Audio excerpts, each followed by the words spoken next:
Amal baiknya kelihatan banyak di dunia. Bantu orang, gak pernah mabuk, gak pernah bunuh orang, gak pernah macam-macam, suka bantu, suka nyumbang, suka macam-macam. Tapi dia gak beriman, kok bisa masuk neraka? Di mana keadilan Allah? Di mana letak keadilan Allah? Kalau ada orang beriman berbuat maksiat saat di dunia, kok bisa masuk surga saat di akhirat? Sementara ada orang tidak beriman, amal baiknya kelihatan banyak di dunia. Bantu orang, gak pernah mabuk, gak pernah bunuh orang, gak pernah macam-macam, suka bantu, suka nyumbang, suka macam-macam. Tapi dia gak beriman, kok bisa masuk neraka? Di mana keadilan Allah? Halo? Pernah dengar pertanyaan ini? Itu pertanyaan itu, kalau muncul sekarang, itu sebetulnya pertanyaan yang telat. 15 abad yang lalu sudah ada pertanyaan serupa. Jadi kalau ada yang bertanya seperti itu, terima kasih Bu, Pak, pertanyaan bagus sekali. Itu di antara sekian pertanyaan Anda yang paling bagus untuk saat ini. Cuman memang agak telat pertanyaan ini. 15 abad yang lalu sudah ada yang bertanya seperti Bapak dan Ibu. Nah, siapa yang bertanya itu? Sayyidah Aisyah Ummul Mukminin radhiyallahu taala anha. Bertanya kepada Nabi, ya Rasulullah, itu si fulan belum beriman, tapi amal baiknya kelihatan banyak banget, suka bantu, suka nyumbang, suka ini, suka itu. Nanti di akhirat masuk surga enggak? Anda tahu, begitu pertanyaan itu muncul, yang turun langsung surah dengan namanya Al-Furqan. Ayat yang ke-23. Tuh. Ya, kalau Anda nggak belajar nih isi-isi di Quran, kadang-kadang tuh logika semacam ini kalau iman kita lemah itu bisa langsung jatuh seketika. Dan ketika jatuh pada titik nol itu mudah diarahkan kemanapun. Banyak orang di brainwash kemudian, jadi pindah kemana aja. Bahkan nanti bisa keras, bisa kasar, bisa tembak orang, bunuh orang, kerjain ini, kerjain itu. Yang tadinya baik tiba-tiba bisa jadi bermusuhan, bisa jadi macam-macam. Itu hati-hati. Wa qadimna ila ma 'amilu min 'amalin faja'alnahu haba'an manthura. Quran surah ke-25 ayat 23. Ini lihat sini. Saya berikan dulu petanya, gambaran singkatnya. Kita tinggal di mana sekarang? Di bumi? Oh? Kenapa? Oh, ya sudah. Kalau sudah tidak ada harapan untuk kehidupan di bumi, maka saya sarankan pindahlah ke Bekasi. Karena banyak sekali harapan di Bekasi. Harapan Indah, Duta Harapan, sampai ujung harapan.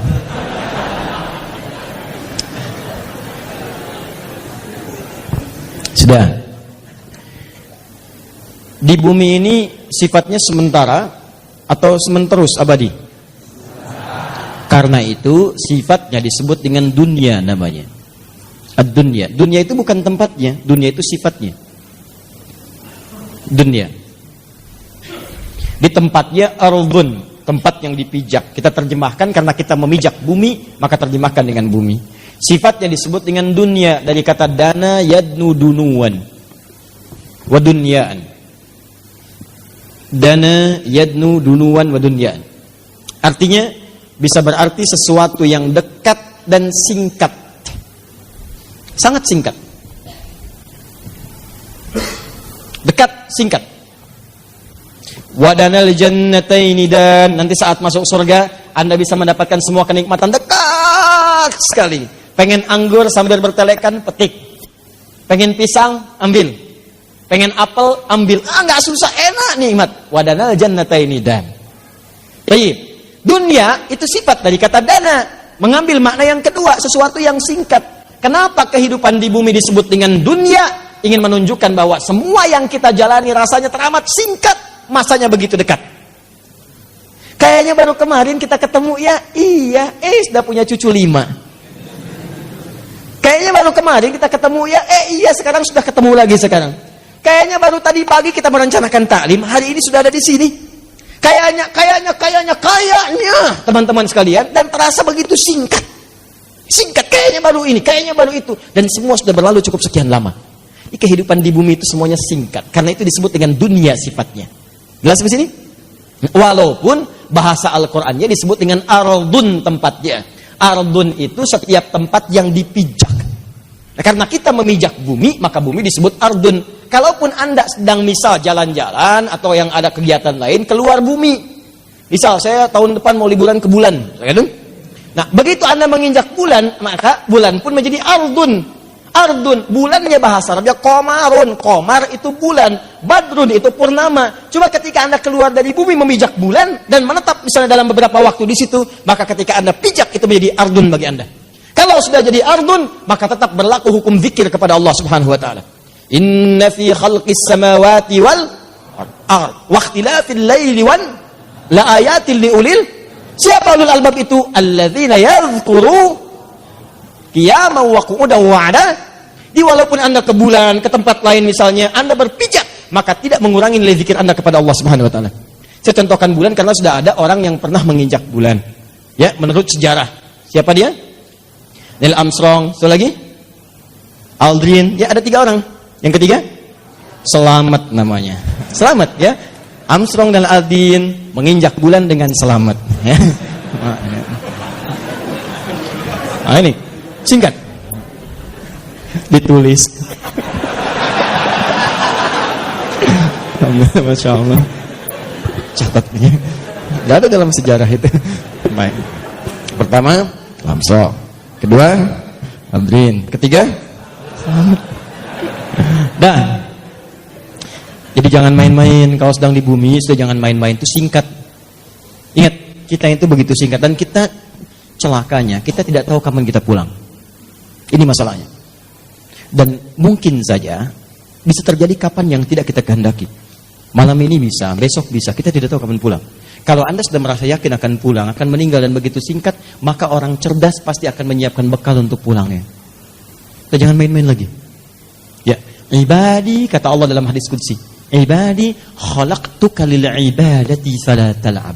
Hambaku, aku ciptakan kau itu untuk banyak ibadah, jangan banyak mainnya. Wa ma khalaqtul jinna wal insa illa liya'budun. Wa qasamtu laka rizqaka fala tat'ab. Dan kamu mesti yakin aku telah tentukan kadar rezekimu, jangan terlalu lelah. Kerja ini hanya untuk mengumpulkan. Aku udah bagi, kamu berikhtiar, kamu dapat. Kamu mendekat kepada saya untuk ibadah, saya berikan keberkahan dan luaskan rezekimu. Kamu tinggalkan saya untuk mencari dunia, maka saya akan buat kamu sibuk dalam urusan dunia. Kamu merangkak mencari dunia, sibuk. Malam mikirin dunia, sore mikirin dunia, siang mikirin dunia. Dan kata Allah, saya pastikan kamu pun tidak akan meraih lebih daripada apa yang telah aku tetapkan untukmu. Di bawah secapek Anda pun dapatnya cuma segitu juga. Jangan terlalu banyak mainin. Nah, jadi ketika Anda tinggalkan ini, bumi, pindah kemudian di satu tempat persimpangan, alam pemisah, disebut dengan barzakh. Barzakh itu pemisah. Bainahuma barzakhul la yabghiyan. Nah, kemudian tempat yang disebut dengan kubur, afala ya'lamu idza bu'thira ma fil kubur. Nanti dari sini pindah kemudian ke akhirat. Di akhirat ini secara cepat baru kita bicara surga dan neraka. Surga dan neraka. Tengah-tengahnya ada Araf. Jadi kalau kita ingin bicara surga dengan neraka, fokus baik-baik, maka tempat yang dibicarakan bumi atau akhirat? Saya ulang. Di bumi ada surga tidak? Tidak. Ada neraka tidak? Tidak. Nah, di mana ada surga? Di akhirat. Kan pertanyaan tadi, kenapa dia tidak masuk surga, yang lain masuk surga? Berarti Anda sedang bicara hukum akhirat, bukan sedang bicara hukum dunia. Jelas? Nah, dalam kaidah mengatakan, di setiap tempat yang berbeda, pasti memiliki hukum yang tidak sama. Jangankan masalah akhirat, di bumi saja kalau tempatnya beda, hukumnya tidak sama. Toilet Lebak Bulus akan beda dengan toilet Kampung Rambutan. Di sini bayar 1.000, sana 2.000. Parkiran sini 3.000, parkiran sana 4.000. Anda ke GGP dengan Grand Mall, jangan harap kemudian bayarnya sama. Saya dari GGP bayarnya segini, kenapa di sini beda? Kalau mau sama, Bapak parkir di Grand Mall sana. Bayarnya ke sini. Silahkan. Oh, itu baru hukum dunia. Maka apalagi ketika Anda akan bawa ke hukum akhirat. Kalau Anda ingin pindah ke tempat yang lebih hebat lagi, tempat yang lebih bagus lagi, maka jangan samakan dengan hukum yang pernah Anda dapati saat berada di bumi. Makanya jangankan hukumnya, benda-benda bumi pun gak akan dibawa ke akhirat. Makanya ketika seseorang kemudian wafat itu artinya meninggalkan bumi, meninggalkan dunia, maka disebutlah kemudian telah meninggal dunia. Kenapa kalimatnya meninggal dunia? Orang sudah paham kok, wafat juga cukup wafat. Kenapa kalimat meninggal dunia dimunculkan? Maksudnya semua hukum-hukum dunia, bekal-bekal dunia akan ditinggalkan ketika dia meninggalkan tempat ini. Ayo, antum yang kumpulkan uang yang banyak, antum kumpulkan handphone yang banyak, yang paling canggih, kumpulkan mobil yang paling hebat, luaskan rumah antum, silahkan. Cuman saya kasih tahu dari sekarang, begitu antum meninggalkan dunia, antum akan meninggalkan semua yang antum banggakan itu. Jadi nggak usah takut. Kalau anda disebut oleh sementara orang, kamu nggak kaya, nggak apa-apa, cukup hidup. Toh orang kaya juga kalau meninggal nggak akan dibawa kekayaannya. Silahkan cek gelarnya sama, tinggalnya sama dalam tanah. Nggak percaya silahkan, dia meninggal, antum meninggal, sama aja. Gak ada yang dikuburkan dengan mobilnya, dikuburkan dengan handphonenya, dengan rumahnya, dengan kebanggaannya. Gak ada. Kenapa? Karena yang dibawa ketika dia pulang ke tempat lain bukan bekal dunianya. Ini habis, tinggal. Apa yang dibawa ke akhirat? Yang dibawa itu bekal amal akhirat, bukan dunia. Jadi tidak adil kalau ada orang ke akhirat bawa bekal dunia, itu gak adil. Yang adil itu siapkan bekal akhirat. Begitu kamu ingin ke sana, bawa bekal itu. Jelas? Nah sekarang persoalannya, apa bekal akhirat itu? Bekal akhirat itu cuma 2. Kalau ingin masuk surga, 2 bekalnya. 1 iman, 2 amal soleh. Iman plus amal soleh. Gini caranya. Saya ulang. 1 iman, 2 apa? Amal soleh. Buka Quran surah kedua, Al-Baqarah ayat 25. Paling kanan sebelah atas. Wabashshiril ladzina amanu, iman, wa amilus solihati, amal soleh, anna lahum jannatin tajri min tahtihal anhar. Maka orang yang punya iman dan membuktikan imannya dengan amal soleh itu, kami akan jamin muaranya dengan surga, dengan segala keindahannya. Sungai-sungai mengalir di bawahnya dengan segala ragam dan jenisnya. Ada air susu, ada macam-macam, ada madu dan sebagainya. Maka kalau anda ingin masuk ke surga, bekalnya cuma 2. 1 apa? Iman. Kedua apa? Amal soleh. Ini bekalnya. Pertama iman, diberikan bekal semua. Semua yang lahir itu membawa iman dalam dirinya. Cuman yang merubah itu lingkungannya. Kullu mauludin yuladu 'alal fitrah. Semua yang lahir dari rahim manusia manapun membawa fitrah. Fitrah diantaranya apa? Keimanan. Dari mana taunya? Buka Quran surah 30 ayat 30. Fa'aqim wajhaka lid-dini hanifa. Hadapkan dirimu kepada din yang sesungguhnya, yang lurus, yang benar. Apa itu din? Islam. Tahu dari mana? Quran surah ketiga ayat 19. Inna dina indallahil Islam. Teruskan ayat yang tadi. Fa'aqim wajhaka lid-dini hanifa. Din Islam. Fitratallahi allati fataran nasa 'alaiha. Itulah fitrah yang Allah berikan pada setiap manusia. Dia orang itu semua lahir ada fitrah. Fitrahnya itu beriman. Cuman sayang kata Nabi, kullu mauludin yuladu 'alal fitrah fa abawahu yuhawwidani aw yunassirani aw yumajjisani. Maka lingkungan abawa itu bukan cuma orang tua. Kadang orang tuanya muslim, disekolahkan di tempat yang bukan islami, terbawa, pindah keyakinan, iman hilang. Itu jadi masalah. Gaul di tempat orang yang tidak beriman, ke bawah. Ngobrol, diskusi, ke bawah. Pindah, hilang keimanan. Itu bekal iman tidak ada, tinggal amal soleh. Apa bentuknya amal soleh? Nih, banyak. Setiap kegiatan kita berpeluang jadi amal soleh kalau dilakukan dengan iman. Contoh, mau duduk? Bismillah. Begitu saya duduk, itu kalimat bismillah ya, itu yang menjadikan duduk saya mendapatkan pahala. Itu yang disebut dengan amal soleh. Saya ulang ya, saya ulang. Fokus. Semua kegiatan di dalam Islam, dan saya pastikan kepada Anda, saya mencoba untuk meneliti di beberapa yang lain, saya tidak temukan. Cuma di Islam. Ya, ini kaidah kita. Jadi kalau ditanya bisa jawab. Bukan dalam konteks merendahkan yang lain, tidak.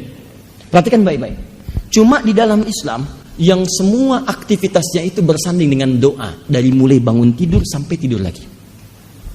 Silahkan cek. Bangun tidur kita ada doanya? Ada. Cek di tempat lain, Anda tidak akan temukan.